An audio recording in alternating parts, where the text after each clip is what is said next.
I think you should be able to see my presentation now. So thank you for inviting me to present today at the Generation Space Conference. And today I think that the one thing I picked up from the rest of the discussions is that adaptability during a pandemic is key.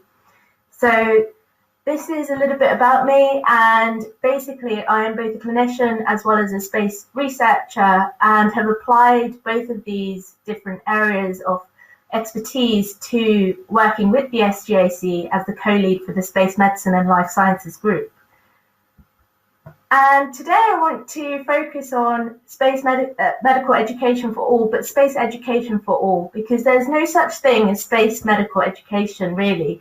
And you probably think, what do I mean by that?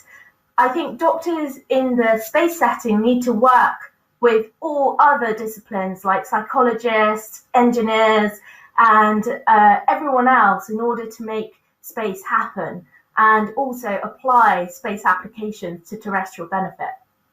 So I'll go through a little bit about who we are at SGAC SMLS and what we've learned from this pandemic. So SGAC is all about being a community of the next generation together, and we do this through a variety of platforms. And before the pandemic, we had lots of conferences, etc. And now we've adapted in order to cater for people all around the globe who want to learn more about space and engage in space research. At the centre of everything are the Sustainable Development Goals, and at SGAC SMLS we wish to combine and focus on good health and well-being as well as quality of good education. And SMLS or SGAC is a very small part of the entire puzzle that makes up our understanding for future exploration of space. At SMLS, I am a co-lead with Professor Anthony Yuan, who is an emergency medical doctor at Weill Cornell in the US. And together we try and work with the UN-USA Space for Global Health Working Group in order to drive our initiatives forward. And we're not alone. We have a great team who do a variety of different tasks. And our project group only started in 2018 when Anthony and I met at a congress and a conference and networked together and came up with this big idea to try and launch something like this within UN-USA. As a space medical educator, I love this slide because it really brings together the notion that, yes, the human body is really important, but as the other speakers were saying, psychology and sociology are so inherent in how we deal with health in space, and not only health in space, health on Earth. So I'm actually an intensive care doctor at University Hospital Birmingham, and I also work in acute medicine, so I'm dual accredited. And during the pandemic, this is basically what I was facing, and I'm still facing day to day. So I've just come off an intensive care shift. And we can learn so much from what we're experiencing right now. And there are translational lessons from healthcare on Earth that we can really bring into the space sector. So that's when Anthony and I first started this process, we didn't know we were going to face something like COVID, and we didn't know that we'd have to adapt our resources just like we do in the IT setting, and think about those three key things, which are communication within your team and other teams within Europe and abroad to try and come together to tackle something like this, but also coordinate our resources or what little resources we had, like ventilators, etc., and collaborate together in order to come up with workable solutions for our patients. So how did we translate this to something like space medical education? Well, we decided that we needed to adapt to communicate opportunities in a different way. We started galvanizing our resources and existing resources and platforms like Slack, and we've got more than 250 members on our Slack channel at the moment. These are very enthusiastic young individuals, early investigators, who are basically trying to build a community together and engage with each other and share opportunities that are out there from all over the world. We also have a regular Twitter journal club to try and make this happen.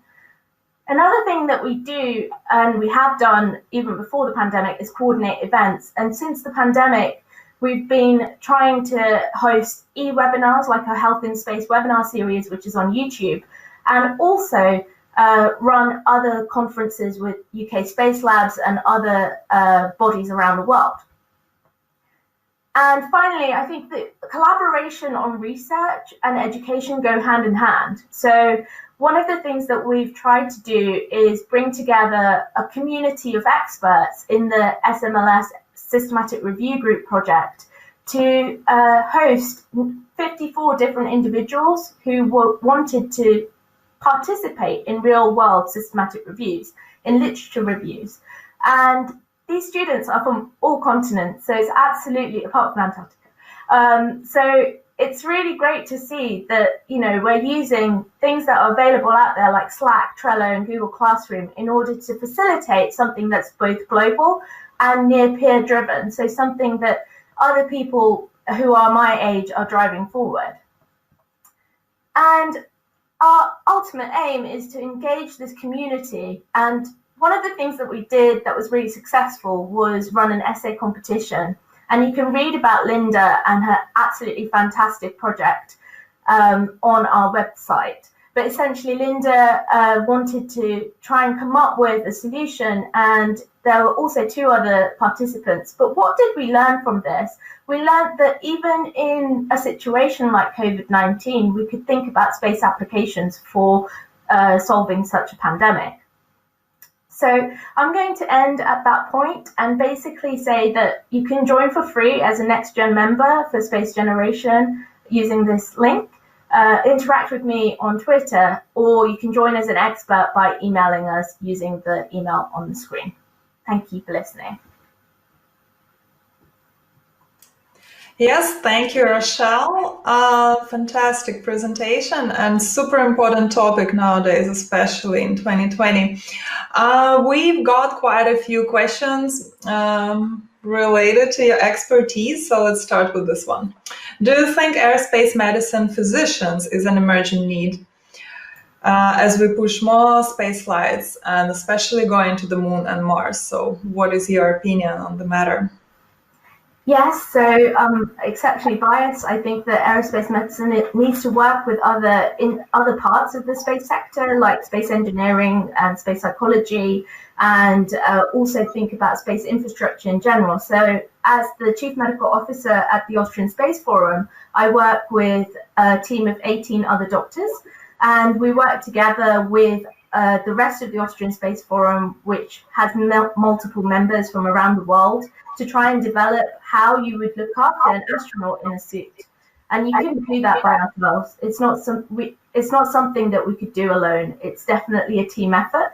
And it's just an analogy for space in general. I don't think we need to all work together collaboratively in order to make this happen.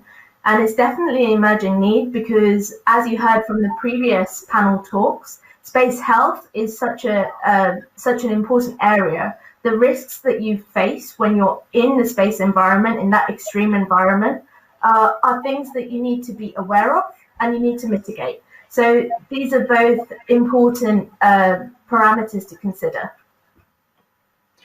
And maybe a quick follow-up question. So for the average physician, how hard it is to get into the space domain? Is there any particular training they need to undergo, or what is like the general process for them?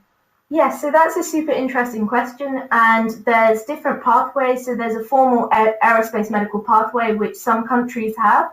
However, the majority, any physician in any specialty can get involved in aerospace medicine through doing research or collaborating with other aerospace medical researchers in the field. So actually, there's lots of different ways you can make it happen, and there's not a solitary pathway, and it doesn't have to be formalized. So you don't have to work for the military; you can be a civilian as well. So, and something that I think is really important is outreach and engagement of the next generation, and trying to just actually demonstrate how your passions can be made into a reality. And I think that's what's really important about aerospace medicine.